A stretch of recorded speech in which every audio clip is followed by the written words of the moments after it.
Hey, good morning. जय Hind. All well. आज का है हिस्टोरिकल अंडरपिनिंग 7. आज हम खत्म कर देंगे कंपनी का रूल जो स्टार्ट हुआ था. कहाँ से? आसी देख सकते हो ना, 1757 से मान सकते हो. हाँ, बात करी थी हम. ठीक है, सो आज हम कंपनी रूल खत्म कर देंगे और नेक्स्ट लेक्चर जो अपना होगा वो क्राउन रूल होगा. महारानी का राज. ठीक है, तो अभी तक रिकैप करेंगे. रिवाइज तो आप लोग कर ही रहे हैं. रिवाइज तो आप लोग कर ही रहे हैं. क्या? गुड. तो हमने रेगुलेटिंग एक्ट कर लिया है. हमने ऑफ सेटलमेंट किया है 1718 वाला. उसके बाद हमने किया है एट्थ इंडिया एक्ट 1784, है ना. उसके बाद कॉर्नवालिस साहब आए थे 1786, वो किया. उसके बाद हमने कॉन्सेक्ट किया था 1793 किया. 1793 1813 कर लिया था. 1813 के बाद हमने किया था विच वन 1833, जहाँ पे मैक्सिमम सेंट्रलाइजेशन हो गया था, है ना. और आज कर रहे हैं हम 1853. ये लास्ट चार्टर एक्ट है. तो अगर आप कंफ्यूज हो रहे हो चार्टर्स में तो ध्यान रखना. पहला चार्टर जो आया था वो 1773 में आया था. 20-20 साल ऐड करते रहना. ठीक है, सो पहला it was like what. Draw करने की कोशिश करता हूँ. कौन सा चलेगा? आई थिंक ये चल जाएगा. वाइट पे चल जाएगा. तो फर्स्ट वन आया था, कब आया था फर्स्ट वन? 1773 में आया था रेगुलेटिंग एक्ट. ये चार्टर एक्ट था. फिर इसमें 20 ऐड कर दो. अगला कब आया?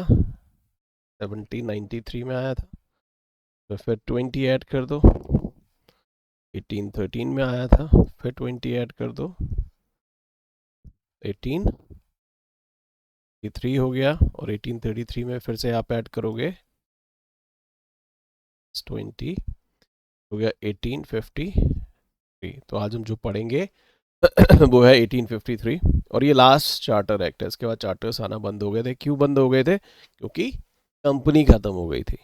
तो अगर आप भूल जाएं बाई चांस कि लास्ट चार्टर एक्ट कौन था, कौन से वाला था, अगर आप भूल जाते हैं तो आप ये ध्यान रखिए, कंपनी जहाँ से खत्म हो जाएगी. अब चार्टर क्या थे? रेगुलेट करने के लिए थे ना कंपनी को, है ना. जब चार्टर कंपनी खत्म हो जाएगी तो चार्टर की जरूरत ही नहीं पड़ेगी.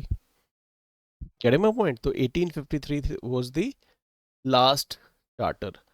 आखिरी अधिनियम था 1853 का. ठीक है. ठीक है guys? बहुत क्वेश्चंस इसमें मेंस में बहुत ज़्यादा नहीं आते हैं, बट वही है कि हाँ, प्री में आ जाते हैं. प्री में क्वेश्चंस आ जाते हैं बेसिकली. क्या क्या उनके जो आपने अभी तक पढ़े हैं एक्ट्स, है ना, मतलब जो भी अधिनियम पढ़े हैं उसकी क्या क्या, आई मीन डिस्क्रिप्शन बोल रहा हूँ. तो क्या क्या उसमें दिया गया था, क्या उसकी स्पेसिफिकेशन थी, उस पर क्वेश्चन आता है जी. ठीक है, तो आगे बढ़ते हैं और आज का टॉपिक शुरू करते हैं. टॉपिक आज का वही है, एक्ट ऑफ 1853. चार्टर एक्ट है, लास्ट चार्टर एक्ट है. ठीक है, आप देख रहे हैं पॉलिटी सीरीज, जिसमें हम कवर करने वाले हैं पूरा का पूरा कोर्स पॉलिटी का. और ये कोर्स करने के बाद you will be in a better position, बहुत अच्छी स्थिति में होंगे अगर आप सिविल सर्विसेज में एस्पायर कर रहे हैं. प्रोविंशियल सर्विसेज जो पीसीएस होती है, पीएससीज कराती हैं, उसमें अगर आप एस्पायर कर रहे हो, या फिर गवर्नमेंट का कोई भी एग्ज़ाम रहेगा. ठीक है, सब में ये कोर्स आपकी बहुत मदद करने वाला है. एक भी ऐसा कोई पॉइंट नहीं है पॉलिटी से रिगार्डिंग जो छोड़ रहा हूँ. ठीक है, अभी जैसे हम मेन टॉपिक्स पे पहुंचेंगे ना, जैसे हम प्रियम्बल करेंगे, सिटीजनशिप करेंगे, तो आपको समझ आएगा. क्लैरिटी चाहिए यहाँ पे ना, थोड़ा सा क्लैरिटी से जब हम पढ़ेंगे. देखो, कहते हैं ना कि आप पढ़ सकते हो, जब आप देखोगे ना पॉलिटी मेरे साथ, जब आप आगे बढ़ोगे तो आपको समझ आएगा कि सेल्फ स्टडी में वो हो ही नहीं सकता था। ठीक है, वाइल मैं ये बोल रहा हूँ कि मैं डिस्करेज नहीं कर रहा किसी को भी, लेकिन सेल्फ स्टडी में नहीं हो पाता उतना, उतनी क्लैरिटी नहीं आती है। ठीक है, तो जब मैं फंडामेंटल राइट्स हम लोग करेंगे तो उसमें बहुत सारे केसेस भी हम इन्फेक्ट करेंगे, जैसे कि शबरीमाला केस हुआ था, जहाँ पे आपका आर्टिकल 25 और आर्टिकल 26 के बीच में द्वंद्व था, है ना। हम बेसिक स्ट्रक्चर भी करेंगे, 313 स्ट्रॉन्गर, 368 स्ट्रॉन्गर, है ना, गोलकनाथ केस करेंगे, शंकरी प्रसाद केस करेंगे, है ना। तो बहुत सारे केसेस हम करने वाले हैं, तो आपको थोड़ा सा क्लैरिटी आएगी। तो ये रटने से नहीं होगा कि आर्टिकल 25 में क्या लिखा हुआ है, आर्टिकल 26 में क्या लिखा हुआ है, या फंडामेंटल राइट्स पार्ट 3 में होते हैं, राइट। तो सिर्फ वो रटने से नहीं होगा, आपको समझना पड़ेगा। ठीक है, तो आज मैंने कोशिश करी है कि टर्म्स जो है हिंदी में भी डालूं, और आगे जैसे ही है, जैसे जैसे हम बढ़ेंगे, अभी जब हम 1858 का एक्ट करेंगे, जैसे एक्ट ऑफ गुड गवर्नेंस भी कहते हैं, तो मैं ये बुक्स में लिखा हुआ है कि एक्ट ऑफ गुड गवर्नेंस कहते हैं 1858 वाला जो एक्ट आया था, है ना। तो गुड गवर्नेंस का क्या मतलब है, समझ रहे हो ना, मतलब अ, एक, अगर कोई ये बोले कि गुड गवर्नेंस है, इसका मतलब पहले जो गवर्नेंस चल रही थी वो खत्म थी, that was not good, that was bad, right. तो इस तरह से आपको थोड़ा सा हम कॉम्प्रिहेंड कराते हुए चलेंगे, हम बात करेंगे डिस्कस, ये सेशंस बेसिकली मोर और लेस डिस्कशन वाले ही हैं। ठीक है, यहाँ पे मैं एक्सपेक्ट करता हूँ थोड़ा सा आप ध्यान लगा के पढ़ेंगे और रिवाइज करते रहेंगे जी। अगर आप रिवाइज नहीं करेंगे तो बहुत मुश्किल हो जाएगा। ठीक है, अभी तो टॉपिक्स की शुरुआत है, जिसमें बहुत ज़्यादा कुछ अभी हमने किया नहीं है ना। छोटी छोटी चीज़ें हैं जो आपको याद रखनी है, कौन से एक्ट में क्या आया था, है ना। सो फॉर एग्जांपल मैं बोलूँ कि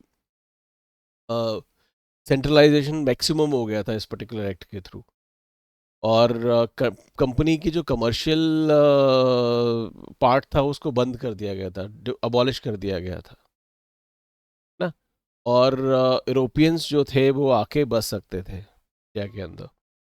कौन से एक्ट की बात कर रहा हूँ, तो आपको मतलब जैसे ही आप ये चीज़ें सुनोगे ना, आपको एग्जैक्टली आपको समझ आना चाहिए, पता लग जाना चाहिए हम बात किस बारे में कर रहे हैं। और ये तभी होगा जब आप थोड़ा ध्यान से ध्यान दोगे इन चीज़ों पे कि किस पर्टिकुलर एक्ट के बारे में बातचीत हो रही है, अब क्या क्या प्रोविजंस थे उसके अंदर, क्या क्या दिया गया था उसके अंदर। ठीक है जी, कूल है।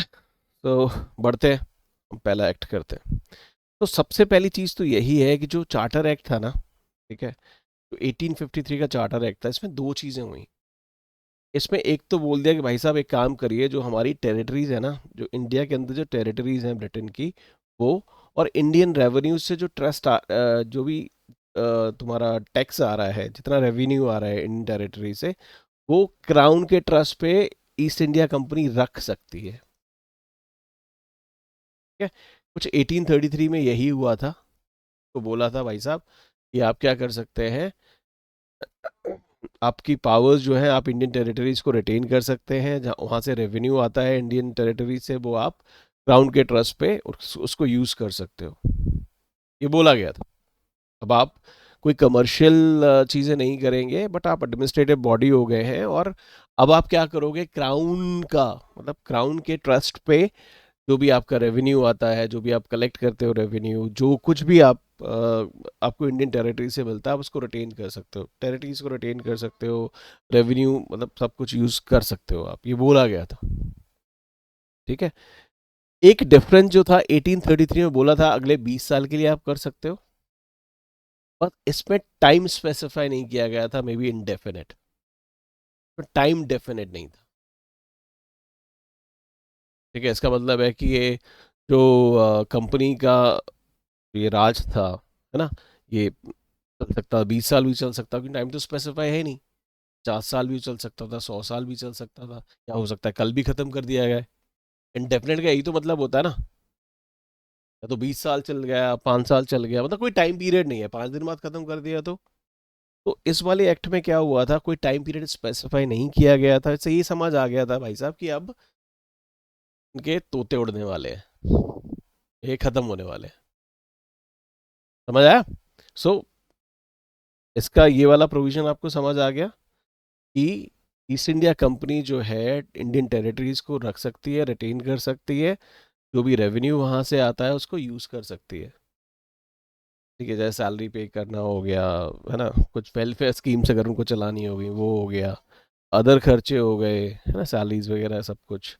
ठीक है, मेंटेन करना है, इतना बड़ा साम्राज्य था, एम्पायर था, उसको मेंटेन करना है, तो वो रेवेन्यू का जो यूज़ कर सकते थे, राजस्व का यूज़ कर सकते थे।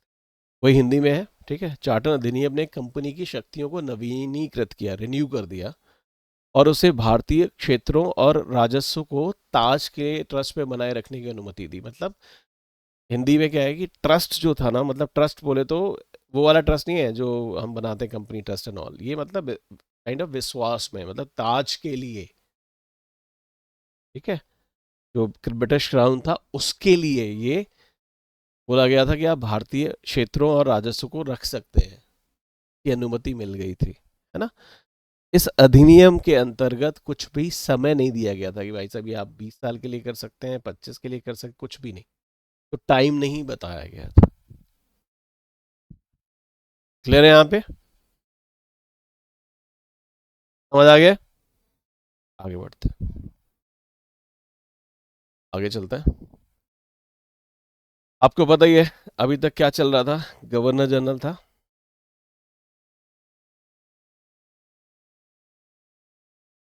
जनरल साहब थे ना, उनकी काउंसिल थी, एग्जीक्यूटिव काउंसिल थी। ठीक है, आपको पता पता था, पता होगा 1833 में हमने बात करी थी, इस एग्जीक्यूटिव काउंसिल में हमने एक लॉ मेंबर भी ऐड होते हुए देखा था, लॉ मेंबर हमने ऐड करते होते हुए देखा था। ठीक है, तो अब 1853 आते आते क्या हुआ, तो ये फंक्शन था ना एग्जीक्यूटिव काउंसिल का, अभी क्या एग्जीक्यूटिव काउंसिल है, उसमें लॉ मेंबर ऐड कर दिया गया है, मतलब एग्जीक्यूटिव काउंसिल जो है वो एग्जीक्यूटिव काउंसिल ही लॉ बना रही है, कुछ ऐसा था। बट 1853 में क्या किया, इसके दोनों फंक्शन जो थे अलग अलग कर दिए गए थे। लेजिस्लेटिव फंक्शन अलग हो गया जिसका काम कानून बनाना रहेगा, और एग्जीक्यूटिव अलग कर दिया गया जिसका काम कानून का पालन करवाना रहेगा। तो अभी तक कोई बाइफिकेशन नहीं था गवर्नर की एग्जीक्यूटिव काउंसिल में, बट अभी दोनों को अलग अलग कर दिया गया, है ना, लेजिस्लेटिव काउंसिल को अलग कर दिया और एग्जीक्यूटिव काउंसिल को अलग कर दिया। ठीक है, तो आप यहाँ बोल सकते हो कि काइंड ऑफ शुरुआत है पार्लियामेंट्री सिस्टम की। तो यहाँ से पार्लियामेंट्री सिस्टम शुरू हो गया, और जैसे कि ब्रिटेन में होता था ना, एग्जीक्यूटिव से ये लोग क्वेश्चंस पूछ सकते थे, सब कुछ कर सकते थे। ठीक है, बट ये दिमाग में मत लेके आना कि भाई ये मतलब जैसे आज का टाइम हो गया, वैसा कुछ नहीं था। कि अभी भी इनके किसी भी डिसीजन को, इनके किसी भी कानून को एग्जीक्यूटिव्स बदल सकते थे। ठीक है, ये ना 6 नए मेंबर ऐड हुए। ठीक है, जो लेजिस्लेटिव काउंसिल जिनको हम बोले वो 6 मेंबर ऐड हुए थे नए। डिस्ट्रिक्ट गवर्नर लेजिस्लेटिव काउंसिल बन गई थी, जिसको इंडियन लेजिस्लेटिव काउंसिल भी बोला गया, है ना। और ये एक तरह से मिनी पार्लियामेंट की तरह से काम कर रही थी, सेम प्रोसीजर्स प्रोसेस ऐसे फॉलो होते थे जैसे ब्रिटिश पार्लियामेंट में होते थे। कुछ समझ आया नहीं होगा, मैं बताता हूँ दोबारा से। ठीक, क्या हुआ, जो लेजिस्लेटिव काउंसिल थी ना, तब जो बंदे जो एग्जीक्यूटिव से अलग किया तो उसमें 6 बंदे ऐड किए, 6 न्यू मेंबर वहाँ पे ऐड किए लेजिस्लेटिव काउंसिल्स में। ठीक है, इसी को ही बोला गया legislative council of governor general. ठीक है, इसी को ही बोला गया इंडियन लेजिस्लेटिव काउंसिल।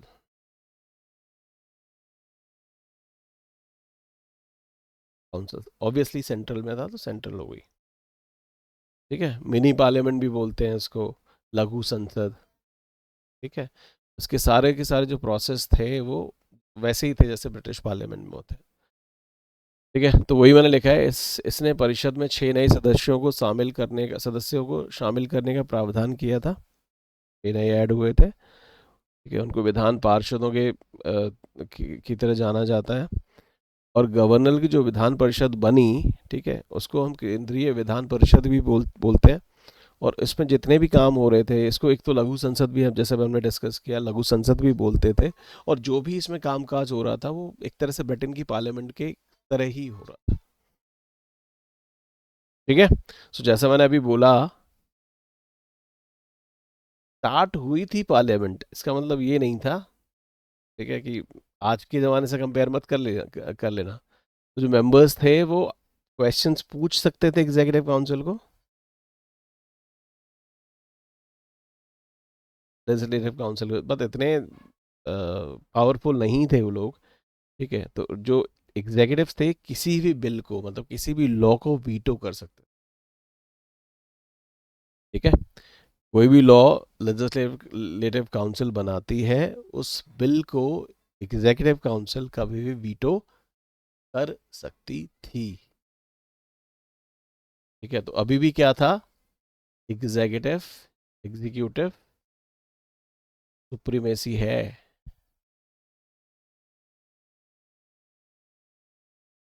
अभी अभी जो करंट सिचुएशन उसमें क्या है, हम क्या बोलते हैं, एग्जीक्यूटिव इज रिस्पॉन्सिबल टू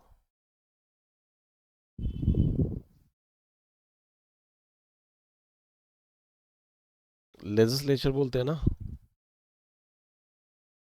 यही बोलते हैं, राइट। बट उस टाइम पे क्या था, एग्जीक्यूटिव सुप्रीमेसी थी। अभी क्या है, लेजिस्लेटिव सुप्रीमेसी है।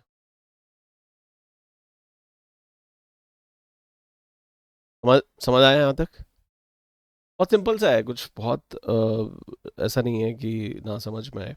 स्टिल अगर कुछ सही समझ में आता है तो आप डेफिनेटली मुझे कमेंट कर देना, या फिर मुझे टेलीग्राम पे पूछना। बोले, ठीक है। एक और बहुत इंपॉर्टेंट हुआ, वो क्या था, जैसे मैंने आपको बताया था, सिविल सर्विसेज। नई स्लाइड ले लेता हूँ समझाने के लिए।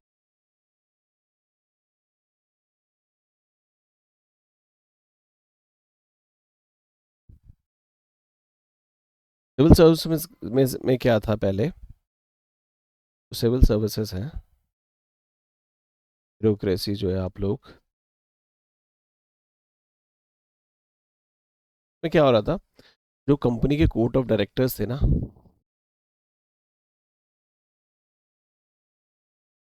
कंपनी के कोर्ट ऑफ डायरेक्टर्स थे, ठीक है, वो क्या करते थे, वो रिकमेंड करते थे लोगों को। क्या रिकमेंड करते थे, फॉर एग्जाम्पल गोलू है, ठीक है, मतलब अंग्रेजों में तो यार गोलू वोलू नहीं होता, टॉम, मतलब लेट्स सपोज टॉम है, ठीक है, उसके अंकल जो है कंपनी के अंदर कोई अच्छी पोजीशन पे है, और गोल ही इज लाइक कुछ नहीं आता जाता इसको, बट अंकल के, द टॉम के अंकल अच्छी पोजीशन में, तो क्या करेंगे, टॉम को उन्होंने रिकमेंड कर दिया, भाई साहब। अब इन्होंने क्या किया, जैसे टॉम को रिकमेंड किया, टॉम जैसे ही जाएगा, वो जाएगा हेल्सवेरी कॉलेज में, जो कि लंदन में होता था, वहाँ से ग्रेजुएट होगा, और इंडिया में वो आईएएस, जो अभी ब्यूरोक्रेट देखते हैं, डिस्ट्रिक्ट एडमिनिस्ट्रेटर, एक कलेक्टर बन के आ जाएगा। Getting my point? ठीक है, तो इससे क्या हो रहा था, मतलब अगर इसकी आप डीमेरिट्स देखो, तो वही है कि कोई भी ऐरा गहरा नत्थु खैरा बन जाएगा। हाँ, पहली चीज़ तो ये है कि मेरिट पे नहीं हो रहा था, इनकॉम्पिटेंट लोग हायर हो जाएंगे, राइट, बहुत सारी चीज़ें थी। ऑब्वियसली इंडियंस तो वैसे ही सर्विस में क्या ही आते हैं। ठीक है, तो क्या किया, इसमें जो ये पेट्रोनस सिस्टम था, ये जो रिकमेंडेशन सिस्टम था, तो अंग्रेज लोग रिकमेंड कर रहे थे उसको, जो जो पेट्रोनेज सिस्टम था, वो खत्म कर दिया। मतलब रिकमेंडेशन अब नहीं चलेगी। ठीक है, ये सारा का सारा मेरिट बेस्ड होगा। ठीक है, क्या किया गया, एक ओपन कंपटीशन जो था वो, कंपटीशन, ओपन कंपटीशन, ठीक है, यस ऑफ कोर्स इंडियंस भी इसमें पार्ट ले सकते थे। ना सिर्फ पार्ट ले सकते थे, बट आप देखोगे बहुत सारे लोग इंडियंस हैं जिन्होंने क्वालिफाई किया है सिविल सर्विस, कोविनेट सिविल सर्विसेज। ठीक है। सो क्या हुआ था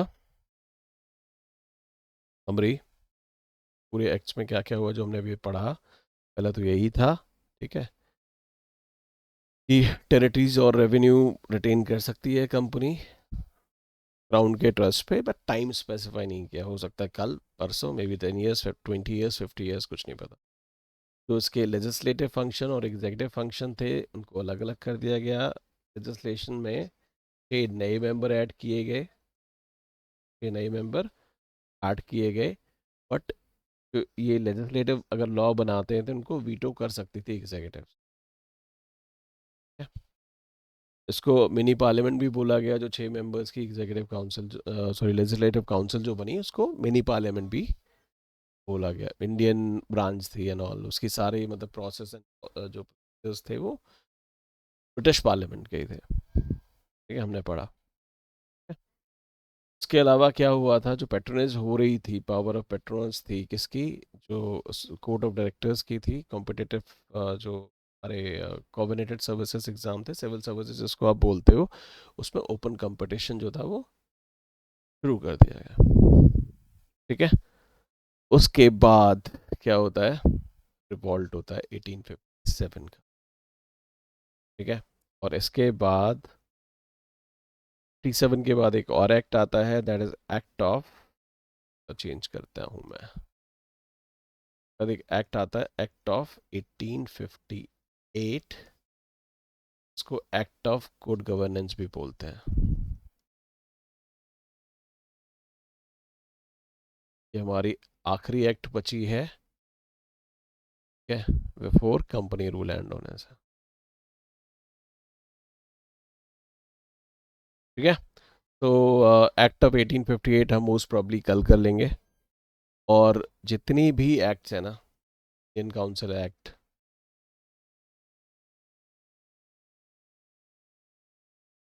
1861, 1861, ठीक है, तो 1893 था, 92 था, 1861 हो गया, है ना। ठीक है। पार्लियामेंटो रिफॉर्म्स हो गए, जेम्सफोर्ड रिफॉर्म्स हो जाएंगे, है ना। ये सारे हम एक साथ करने की कोशिश करेंगे। ठीक है, कूल है। आई होप ये वीडियो आपको पसंद आया होगा। कोई भी डाउट या कोई भी कंफ्यूजन रहेगा तो आप सर्टनली मुझे यहाँ पे कांटेक्ट कर सकते हो।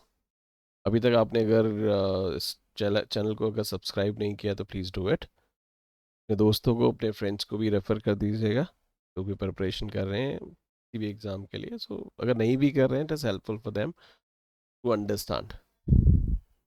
ठीक है, ये मेरा टेलीग्राम चैनल है। तो thank you so much for joining the session. Have a good one ahead.